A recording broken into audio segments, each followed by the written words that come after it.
buenas noches a todos. Gracias por estar ahí. Hoy habíamos dicho que íbamos a ver cuál era la diferencia entre una poción y un preparado, entre un amuleto y un talismán. Una poción es algo que está preparado para un determinado fin y para una determinada persona. Un preparado puede ser, no sé, un aceite de cura o puede ser, no sé, un aceite para atraer dinero. Son cosas que se preparan y se dejan listas. En cambio, una poción se hace para una determinada porción, para una determinada persona generalmente, ¿sí? Lo mismo sucede con los amuletos y los talismanes. Un amuleto es una pata de conejo. Un talismán es algo que hace un brujo, una bruja, un mago para una persona determinada. Y evidentemente ese talismán no va a servir ni para otro fin ni para otra persona que no sea por el cual se hizo. Por lo tanto, los talismanes son personalizados. En cambio, los amuletos no. Uno puede recoger un trébol de 4 hojas y eso es un amuleto. Por lo tanto, ese amuleto puede utilizarlo por otra persona, pero el talismán no. El talismán está hecho para una determinada persona y para un determinado fin. Si yo, por ejemplo, tengo un talismán de protección, no me sirve para el amor, no me sirve para el dinero, me sirve solamente para protegerme, ¿ok? Es generalmente lo que uno hace cuando se compra, no sé, una crucecita o se compra la niña virgen, no sé, la medallita que uno cree que lo va a proteger del entorno. Esa medallita es un amuleto cuando uno lo compra en una joyería. Ahora, si ese amuleto se personaliza y se le pone las letras atrás y se lo consagra para una persona, entonces se vuelve un talismán para esa persona. ¿Ok? Esa es la diferencia entre amuleto y talismán, entre pociones y preparados. Ahora bien, lo prometido para hoy era cómo hacer una tintura madre. La tintura madre va a servirnos para, de base como para hacer un spray áurico, por ejemplo. ¿Ok? La tintura madre no necesariamente tiene que tener fragancia. Eso se le puede poner después cuando uno hace el spray áurico o para lo que lo vaya a utilizar. La tintura madre es como un concentrado de lo que nosotros trabajemos. Por ejemplo, si nosotros hacemos una tintura madre de rosas, lo ideal es que el alcohol que nosotros le ponemos a esa tintura y después del determinado procedimiento que ahora les voy a dar, se va a convertir ese alcohol junto con las rosas que pusimos en una tintura madre. Va a ser un extracto de rosas en realidad. ¿Sí? Ese extracto de rosas que nosotros vamos a tener lo vamos a poder usar como perfume, como spray áurico, lo vamos a poder poner en los baños de inmersión, ¿sí? O sea, hay un montón de usos que uno le puede dar. Se puede poner inclusive para preparar cremas con una base de grasosa o aceite que le sirva de vínculo, ¿sí? Hay algunos geles que se compran, esos que se utilizan para hacer ecografías y demás. Esos geles no tienen, son hipoalergénicos y no tienen, digamos, perfume de base. Entonces, si nosotros le agregamos tintura madre o aceite que hayamos preparado también, podemos añadirlo a ese gel y obtenemos una crema con ese perfume y con esas propiedades, que es lo importante. Las tinturas madres se hacen de la siguiente manera. Se machaca en un mortero 50 gramos de la planta seca elegida o 100 gramos de la planta fresca. Se la coloca en un frasco color ámbar junto con 300 centímetros cúbicos de alcohol. El alcohol puede ser brandy, vodka o alcohol de cereal. Si nosotros queremos hacer más cantidad, obviamente que vamos a mantener las proporciones. 300 gramos. Ahora queremos pasarlo a 600 gramos, o sea, el doble, vamos a tener que usar 100 gramos de planta elegida o 200 de planta fresca. Se debe dejar en la oscuridad total, tapado en forma hermética y a una temperatura que debe oscilar entre los 20 y los 35 grados. Si se lo tiene que dejar en una zona oscura y más o menos en esa temperatura, si lo ponemos adentro del ropero generalmente o adentro de un placar de la cocina donde no dé mucho el sol, esa temperatura y esa oscuridad se puede lograr fácilmente. De todas maneras, también lo pueden envolver en algún trapo que puede ser del color de lo que estemos buscando también, ¿sí? Este frasco se guarda durante 40 días, pero todos los días se debe mezclar girando el frasco, no sacudiéndolo. O sea, si yo tengo el frasco así con su tapa hermética acá, lo que tengo que hacer es darlo vuelta para que toda la mezcla baje, ¿sí? Y se siga concentrando el alcohol con lo que queda. Lo vuelvo a poner así y lo puedo hacer varias veces, cosa de que toda la mezcla de la planta que nosotros le pusimos se embeba de esa solución. Esto lo vamos a hacer durante 40 días. Yo sé que para el siglo XXI 40 días es muchísimo tiempo, van a aparecer 4 siglos, pero es muy fácil. Pueden hacer la alarma así como se despiertan a la mañana para hacerlo durante una hora del día determinado, que ustedes sepan que van a estar en casa. No sé, vuelven del trabajo a las 6 de la tarde, a las 7 seguro van a estar en casa antes de ir al gym o al supermercado o a buscar a los chicos a algún lugar. Bien, dan vuelta a la mezcla, total es este movimiento, la vuelven a envolver en un trapo si es que lo hicieron en un principio y la vuelven a guardar en el mismo lugar. Esto va a tener que hacerse durante 40 días. Una vez que transcurrió ese tiempo, eso se cuela, ¿sí? Vamos a tratar de que haya la menor cantidad de elementos metálicos en la colada. Por ejemplo, vamos a tratar de colarlo con con un filtro de café, que puede ser un filtro de tela o, para no arruinarlo y después no poder hacer más café con eso, sino usarlo solamente para lociones, vamos a usar los cafés de filtro de papel que son descartables.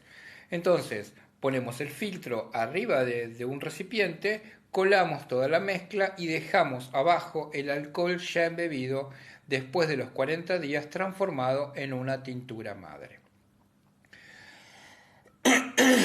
Ese contenido que tenemos, esa tintura madre, se va a guardar en un frasco ámbar también y lo tienen que rotular. Le tienen que poner una etiqueta con el nombre del contenido y la fecha en que terminó el proceso. O sea, si yo hace 40 días terminó el proceso y hoy lo terminé, hoy es la fecha de vigencia de esa tintura.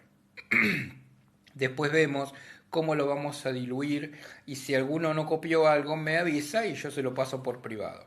Yo no soy especialista en elixires y en áuricos tampoco. Yo solamente hago el preparado de 7 machos, perdón por el nombre, pero se llama así. Todo el mundo lo conoce con ese nombre. Los 7 machos es un preparado que se hace con 13 esencias. Supongo que se debe llamar 7 machos porque de las 13, 7 son masculinos, pero no sé realmente el origen del nombre. Esa esencia sí la preparo yo, pero la preparo y la vendo. De hecho, en Mercado Libre hay una de las promociones de eso, que es un elixir, entre otras cosas, de protección. Que, o sea, ya sabemos cómo hacer básicamente la tintura madre. Entonces, ¿qué quiero hacer con esa tintura madre? ¿Qué necesito hacer? Bien, si nosotros necesitamos hacer una tintura madre de protección, las plantas que vamos a usar va a ser romero o ruda o naranja o lavanda. No vamos a hacer dos tinturas madres de una tintura madre de dos plantas diferentes, ¿sí? Sencillamente vamos a hacer, si queremos hacer de las 4 o de dos frascos, ¿sí? O 4 frascos. Estos 4 elementos, básicamente, históricamente, sirven para proteger. De hecho, muchos de estos se utilizan también en talismanes de protección. Eso también es lo que podemos hacer con esta tintura madre de protección, si es que es lo que queremos, ¿sí? Hacer una tintura madre de protección y después podemos rociar o embeber los objetos personales que nosotros querramos proteger. Ahora, También podemos usar verbena. La verbena es una planta donde tiene florcitas multicolores en un mismo ramillete, ¿sí? De hecho es una planta muy famosa por una zarzuela, que creo que en algunos lados se las conoce como buenos días, buenas tardes y buenas noches, una cosa así. Pero es una planta muy bonita y que también se puede hacer y es una planta protectora. Ahora, si nosotros en vez de limpiar y proteger, nosotros queremos purificar, ¿sí? Porque en realidad podemos usar shui, coco o limón. Cualquiera de estas tres cosas purifica un ambiente ya limpio. O sea, esto es como ponerle desinfectante a un lugar que acabamos de limpiar con un limpiapisos, ¿sí? Entonces, primero limpiamos y después desinfectamos. Esto es lo mismo, primero limpiamos y después purificamos el ambiente. Si nosotros lo queremos hacer para la autoestima o para ser agradable para los demás, tenemos que usar siempre sustancias dulces, ¿sí? Como por ejemplo rosas, como por ejemplo la rosa en realidad sería lo ideal que fuera rosada, porque la roja es como para el amor, como para la pasión, como para el atractivo, no es para la autoestima la roja en sí. La rosa es lo correcto. Blanca también puede ser.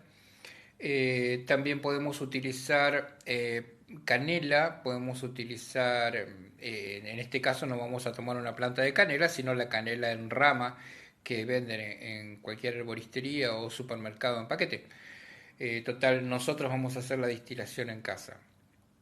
Y tiene que ser alguna otra planta, alguna otra flor que su perfume sea dulce y agradable, porque de esa manera nosotros en esta destilación lo que sacamos es la esencia de la planta, que en este caso la esencia de la ruda, el romero y demás son esencias protectoras. Entonces, así como tenemos esas esencias, también tenemos las dulces que nos hacen que la gente se acerque a nosotros.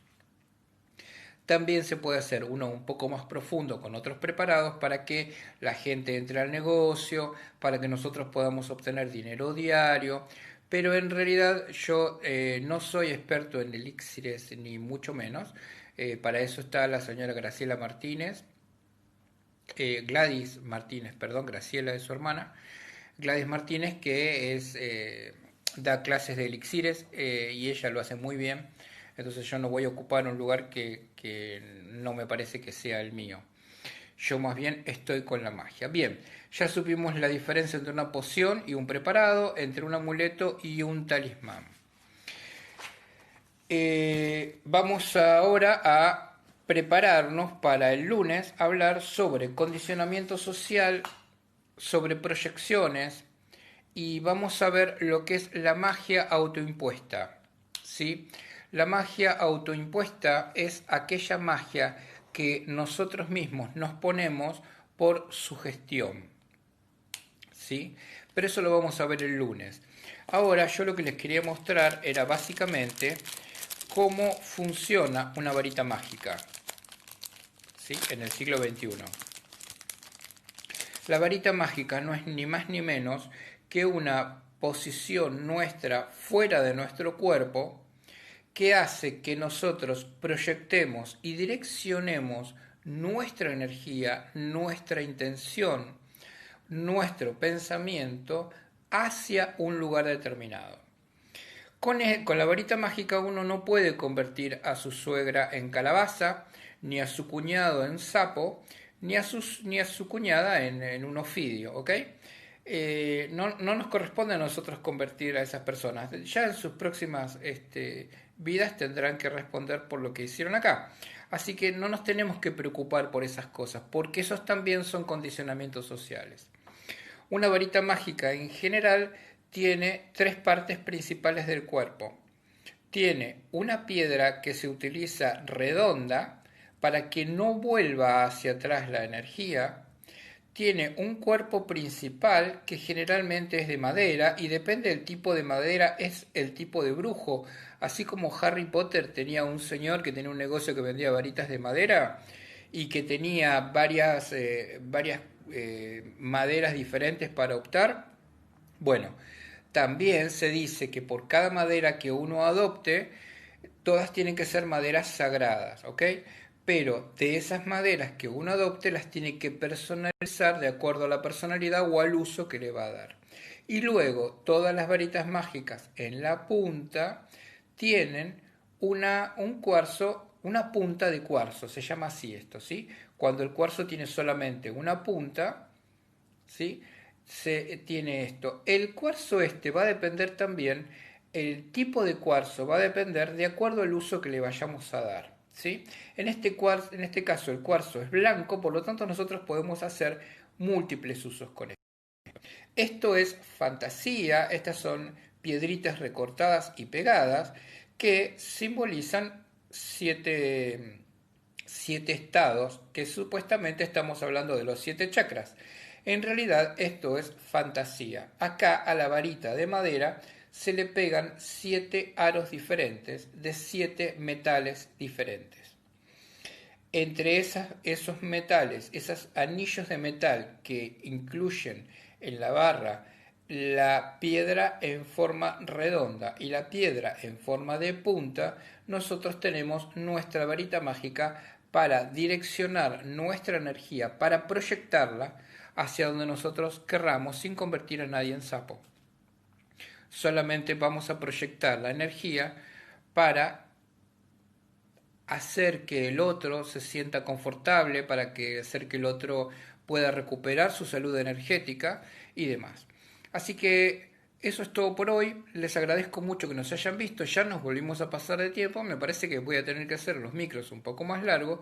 Y el lunes vamos a ver esto de si la pueden hacer ustedes. Acá me preguntan si la pueden hacer ustedes las varitas mágicas. Sí, las pueden hacer ustedes. Yo si quieren después les paso de qué tienen que ser los metales, los anillos de metal que tienen que cubrir la barra y más o menos las longitudes que tienen que tener como para no excederse en el tamaño, porque una varita muy larga lo único que hace es desperdiciar nuestra energía y una varita muy corta lo que hace es retraerla. Entonces, más o menos, si alguien está interesado cómo hacer su propia varita mágica, me escribe y yo se lo paso. El lunes vamos a ver magia autoinfringida, o sea, magia a través de la sugestión. Cómo uno puede autohechizarse, ¿sí? Y cómo uno puede desarmar esos preconceptos que uno tiene dentro de uno para deshechizarse, para liberarse de esos condicionamientos, para que esa magia que nosotros nos pusimos deje de molestarnos, ¿sí?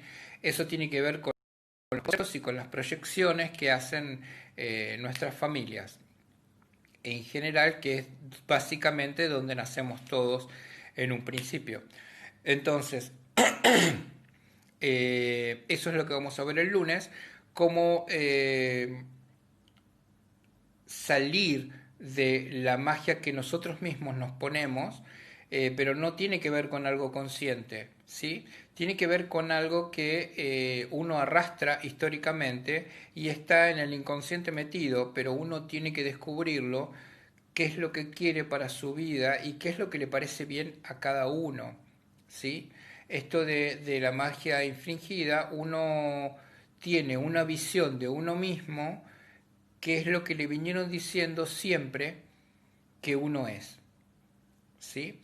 Entonces, así como habíamos hablado de que uno de los males del siglo XXI para ser un buen mago, uno tiene que dejar el ego, y el ego tenía que ver con que cuando nos ensalzan y nos dicen, ay, sos divino, sos bárbaro, sos genial, sos lo mejor, como le pasa a muchos políticos, por ejemplo, que tienen la corte de los milagros detrás, o a muchos actores o muchos pintores que dicen, ay, tus obras se venden por millones de dólares, sos genial, cuando tienen una crítica negativa se deprimen y hasta se suicidan, porque cuando los ensalzaron se creyeron allá arriba y cuando los denigraron se creyeron allá abajo. Uno tiene que conocerse para saber que nunca está allá arriba porque siempre hay alguien mejor y nunca está allá abajo porque siempre hay alguien peor. Entonces, ni arriba ni abajo, uno tiene que conocerse. Entonces, todo lo que nosotros podemos llegar a conocernos en nosotros mismos nos va a hacer mucho más fuerte hacia los demás, pero por sobre todas las cosas nos va a conectar mejor con nuestro Dios, con el Dios de nuestro corazón, con nuestro propio ser interior, con nuestra propia luz iluminada. Gracias, Alejandro Cherokee. Te agradezco tu comentario. Así que bueno, entonces ahora, sábado y domingo descansan de mí, el lunes nos volvemos a encontrar con magia autoproyectada, condicionamiento social, proyecciones que nos hicieron y nos vamos a liberar de todas las ataduras que nos hicieron tener durante todo este tiempo y no sabíamos que las teníamos. Así que les mando un beso, les deseo un muy... Gracias, Joa, 5684. Les mando un abrazo muy grande, les deseo un buen fin de semana y nos vemos el lunes con más Cómo ser un buen brujo en el siglo XXI. Muchas gracias.